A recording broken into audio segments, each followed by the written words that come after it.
Siva and Arumugam 2 பேரும் பண்ணது சூப்பரான விஷயம் அப்படின்னு சொல்லி நினைக்கிறவங்க நம்ம வீடியோக்கு லைக் பண்ணிக்கோங்க. ஆமாங்க, சிவா அண்ட் ஆறுமுகம் 2 பேரும் சேர்ந்து உண்மை என்ன அப்படின்றத கண்டுபிடிக்கிறதுக்காக திரும்பவும் கொடைக்கானல் போய் கிட்டத்தட்ட யார் அப்படின்றத கண்டுபிடிச்சிட்டாங்க. ஸ்னேகா தான் அப்படின்ற விஷயம் அவங்களுக்கு தெரிஞ்சிருச்சு. ஒரு சாட்சி அண்ட் அது போக வீடியோ எல்லாத்தையும் ரெடி பண்ணிட்டு இங்க வர்றாங்க. வர்றதுக்குள்ள நம்ம ஸ்னேகாவோட ஆட்கள் என்ன பண்ணிடுறாங்க அப்படின்னா எல்லாத்தையும் கலைச்சு விட்டுறாங்க. சோ சஞ்சய்கிட்ட போய் எல்லா விஷயத்தையும் சொல்றாங்க. நாங்க சிசிடிவி கேமராலாம் பார்த்தோம் அப்படின்ற மாதிரி இவங்க பார்த்த விஷயங்கள் எல்லாத்தையும் சொல்றாங்க. பட் ப்ராப்பர் எவிடன்ஸ் இல்ல அப்படின்னால அவர் என்ன பண்ண முடியும்? எதுவுமே பண்ண முடியாது. இல்லப்பா உங்ககிட்ட ப்ராப்பர் எவிடன்ஸ் இல்ல, நீங்க பண்ணீங்க, நீங்க பாத்தீங்க, எல்லாமே சொல்றீங்க, எல்லாமே ஓகே தான். பட் இது வந்து எவிடன்ஸா இல்லையே. எவிடன்ஸா இருந்தா மட்டும்தான் மேல் கொண்டு நம்ம எதனால பண்ண முடியும். எவிடன்ஸா இல்லாதப்ப நம்மளால எதுவுமே பண்ண முடியாது. நீங்க ஏதாவது எவிடன்ஸ் கொடுத்திருந்தீங்கன்னா நல்லா இருக்கும் அப்படின்ற மாதிரி சொல்லிட்டாங்க. இப்போ எவிடன்ஸ் இவங்க கிட்ட கிடையாது. அப்ப இவங்க அதுக்கடுத்து என்ன பண்ணணும்? எவிடன்ஸை தேடி மறுபடியும் அலையணும் அப்படின்ற ஒரு சுச்சுவேஷனுக்கு இவங்க மறுபடியும் தள்ளப்படுறாங்க. அண்ட் அதையும் மீறி அந்த எவிடன்ஸ் அவங்க என்ன பண்றாங்க அப்படின்னா கலெக்ட் பண்ணி சஞ்சய் கிட்ட போய் கொடுக்குறாங்க. இந்தாங்க சார், நீங்க கேட்ட எவிடன்ஸ்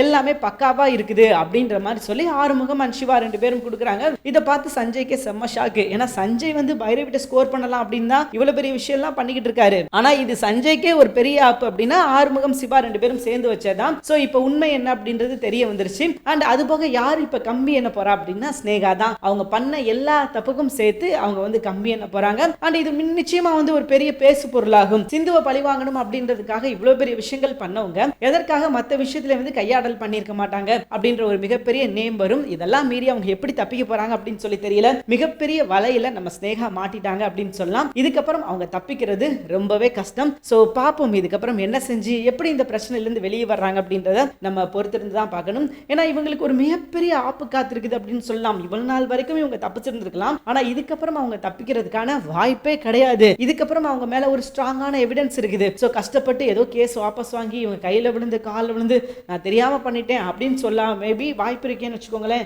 அதை தாண்டி எந்த வாய்ப்புமே கிடையாது. கிட்டத்தட்ட இவங்க பண்றது ஒரு கொலை குற்றம். ஒரு கொலை செய்யறதுக்கு வந்து முயற்சி பண்ணியிருக்காங்க. சோ இவங்களுக்கு வந்து அதிகபட்சமான தண்டனை வந்து கிடைக்கணும் அப்படின்றது நம்மளோட ஆசை. பட் இருந்தாலும் அவங்களோட பணபலத்தை பயன்படுத்தி சீக்கிரமே வெளியே வந்துருவாங்க. அவங்க மேல எந்த தப்பும் இல்லை அப்படின்ற மாதிரி உறுதியாயிரும். ஏன்னா அவங்களே ஒரு ஆள் ரெடி பண்ணி நான் தான் வந்து தள்ளி விட்டேன் அப்படின்னு சொன்னாலும் வந்து ஆச்சரியப்படுறது கிடையாது. ஏன்னா தள்ளி விட்டதுக்கான ப்ரூஃப் கிடையாது. பட் இருந்தாலும் வந்து ஒரு விஷயம் மட்டும்தான் இருக்குது. ஒருத்தர் வந்து சொல்லியிருக்காரு, அவ்வளவு மட்டும்தான். சோ அதனால இவங்க ஈஸியா வந்து இந்த விஷயத்தை வந்து மாத்திருவாங்க. அதுக்கு நிறைய வாய்ப்பு இருக்குது. பட் இருந்தாலும் இந்த விஷயத்தை பண்ணது யார் அப்படின்றது நல்லாவே தெரிஞ்சு போச்சு. இதுக்கப்புறம் வந்து சிந்து அண்ட் சிவா அவங்க 2 பேரும் பாத்துக்கிறாங்கன்னு வச்சுக்கோங்களேன். ஆனா கண்டிப்பா இதுக்கப்புறம் அவளை சும்மாவே விட மாட்டாங்க. அவளுக்கு கிடைக்க வேண்டிய தண்டனை நிச்சயமா சரியான டயத்துல கொடுப்பாங்க அப்படின்ற நம்பிக்கை நிறையவே இருக்குது. இவளெல்லாம் இப்படியே விடக்கூடாதுங்க. இவளுக்கு வந்து தேவையான தண்டனையை அப்பப்ப கொடுத்தாதான் கொஞ்சமா திருந்துவா. இல்ல அப்படின்னா அவ திருந்தவே மாட்டா.